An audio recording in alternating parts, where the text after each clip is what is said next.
Hello বন্ধুরা, কেমন আছো তোমরা সবাই? আজকে তোমাদের সাথে শেয়ার করব ডিম আর আলু দিয়ে খুব সহজে 10 থেকে 15 মিনিটের মধ্যে তৈরি হয়ে যাবে এই নাস্তা রেসিপি। একবার ট্রাই করো, আশা করছি সবার খুব ভালো লাগবে। তো চলো বানানো শিখে নিই। সর্বপ্রথম এখানে নিয়েছি সিদ্ধ ডিম। ডিমটাকে গ্রেট করে নিতে হবে। এখানে দুটো সিদ্ধ ডিমের সাথে নিয়ে নেব দুটো মিডিয়াম সাইজের আলু।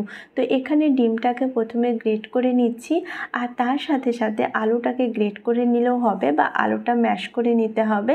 এখানে দুটো সিদ্ধ আলুটাকে আমি ম্যাশ করে নিয়েছি। এর সাথে এটাও এখানে অ্যাড করব। এর সাথে অ্যাড করব কিছু ভেজিটেবলস। তো এখানে 2 চামচ মতো ক্যাপসিকাম, একটা মিডিয়াম সাইজের পেঁয়াজ, তার সাথে 3 চামচ মতো ধনেপাতা, 1 চামচ লবণ, আর এর সাথে অ্যাড করব হাফ চামচ চিলি ফ্লেক্স, শুকনো লঙ্কা, তবে এখানে কাঁচা লঙ্কাটাও ইউজ করা যাবে। আর এর সাথে ইউজ করব 1 চামচ মতো অরিগ্যানো, তার সাথে 1 চামচ চাট মশলা পাউডার, সামান্য একটু হলুদের গুঁড়ো। এখন খুব ভালোভাবে এটাকে মিক্স করে নেব। এই স্টাফিংটা যে কোনো স্ন্যাক্সের মধ্যে দিয়ে বানালে খেতে কিন্তু দারুণ লাগবে যদি এইভাবে স্টাফিংটা রেডি করা হয়। এখন খুব ভালোভাবে এটাকে মিক্স করে নিয়েছি। এই স্টাফিংটা এখন রেডি হয়ে গেছে। এখন এখানে আমি ময়দার সিডস দিয়ে এই স্ন্যাক্সগুলো বানাবো। তবে সিডসটা যদি অ্যাভেলেবেল না থাকে সেক্ষেত্রে ময়দাটা ভালোভাবে ডো বানিয়ে নিতে হবে, আর সেখান থেকেই এরকম ছোট ছোট পিস পিস করে এই রকম সাইজের এইগুলো বানিয়ে নিতে হবে। এগুলোকে আমি একটা সিডসকে কেটে 3টে ভাগে ভাগ করে নিচ্ছি, আর ছোট ছোটোভাবে এইগুলোকে বানিয়ে নেব। ময়দার ডোটা বেলে এইভাবে পিস পিস করে কেটে নিলেও এই স্ন্যাক্সগুলো রেডি হয়ে যাবে। এখন যে আলু আর ডিমের স্টাফিংটা বানিয়েছি এটা 1 চামচ ইউজ করব, যেহেতু সিডসগুলো খুবই ছোটোভাবে বানিয়েছি তাই এখানে 1 চামচ পারফেক্ট হবে। এর সাইড দিয়ে ময়দার একটা ব্যাটার লাগিয়ে নিয়েছি।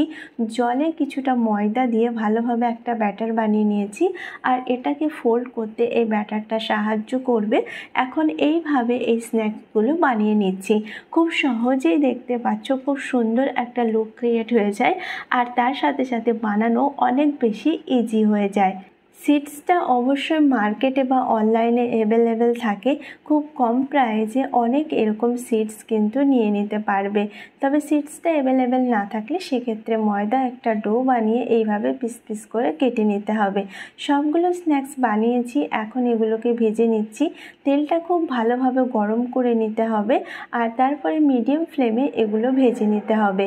তেলটা প্রথমে খুব ভালোভাবে গরম করে নিলে স্ন্যাক্সটা বেশি তেল অ্যাবসর্ব করবে না, আর সেক্ষেত্রে এটা অনেক বেশি ভালো হবে। যেহেতু এখানে ময়দা সিডস দিয়ে তৈরি তাই এটা খুব সহজেই আর খুব তাড়াতাড়ি ফ্রাই হয়ে যায়। 6 থেকে 8 মিনিট লাগবে এটা মিডিয়াম ফ্লেমে ফ্রাই হতে, আর তারপরে দেখবে কালারটা পুরোপুরি চেঞ্জ হয়ে গেছে।